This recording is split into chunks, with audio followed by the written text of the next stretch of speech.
Another $300 million round earlier this year, bringing Lime's total valuation to $2.4 billion. But is an IPO ahead in what has become an increasingly crowded mobility space? The co-founder and CEO of Lime, Brad Bao, joins us now exclusively. Brad, thanks for being on with us. Good to have you. Welcome. Great to be here. Thank you. Before I talk about some of your longer-term plans and what that means regarding a potential IPO or anything else along those lines, first let's talk a little bit about growth at Lime. Because the last time you and I spoke, you mentioned that the numbers were very strong. Can you break those down for us? Yes, Lime is the global leader in the micromobility space. We are now operating in over 120 markets in over 30 countries. And as a company, we're only 3 years old.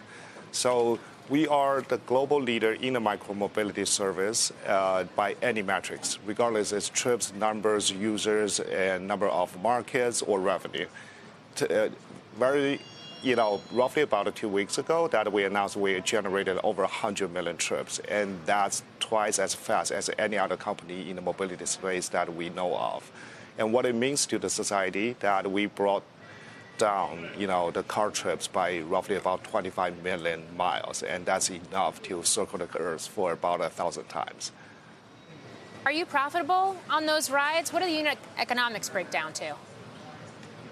We are unit economic positive in all the as a company for the entire quarter, last quarter, and we're profitable in vast majority of markets. Furthermore, we believe that we'll be going to be profitable as a company in 2020. So yes, the economics on the business is very strong. Brad, there's a plague of scooters in some cities right now because people are just riding them to their destinations and dumping them on the sidewalks, on lawns, all kinds of places like that. I view that as potentially the biggest danger, perhaps, to the long-term viability of your business. So how quickly can you work with cities to get a consistent solution to that? Yeah, we are determined to work with the community and cities that we're provide our service in. So month ahead, before any market launch, we sit down with the cities and discuss what's the plan to incorporate micromobility into the urban transportation and how we're going to roll out to make sure not only is convenient and affordable for the users, but also is considering for the pedestrians and communities around. And parking and other things are the things we're learning together with the city, how we further improve. And as way of the example that we have technology to. Who's doing the best job? Where's it working? I think there are a few. In terms of the company, I believe that Lime is doing the best job. But in terms of the cities, I think there are cities learning faster.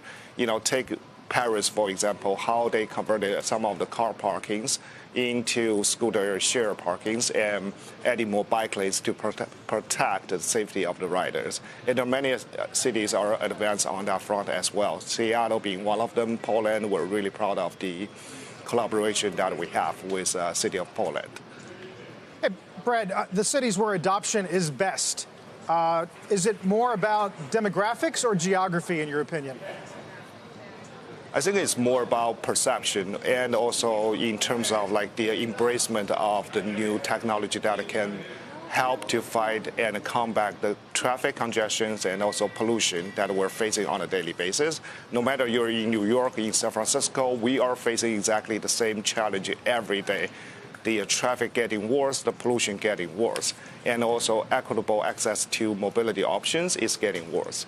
So I think that part takes a little bit of time for folks to wrap their head around. Instead of adding more cars to the road, we can embrace the new technology, new form factor of electrifying the sustainable and affordable options. That is really that make a huge difference. We've seen cities are more progressive on this front, and we've seen cities a little bit more conservative. But we, being the global leader in the space, we are providing them with our knowledge, data sharings, and also learnings from other cities to help think through the problem. So, Brad, just to bring this full circle, what are your plans? Would you take this company public? How are you thinking about it? Yeah, I believe we will. That for two reasons. One of that is that it brings in more disciplines into the financial and operations of the company, which we are aiming for the long run, and we are aiming to be the best partner for cities. So we got to be, trustworthy company. And the second part is a unique thing I always have in mind, that we have millions, tens of millions of users around the globe. And they are fighting against the pollution and the traffic congestion together with us. We want them to have the opportunity to be part of Lime, meaning owning some of the stock of Lime.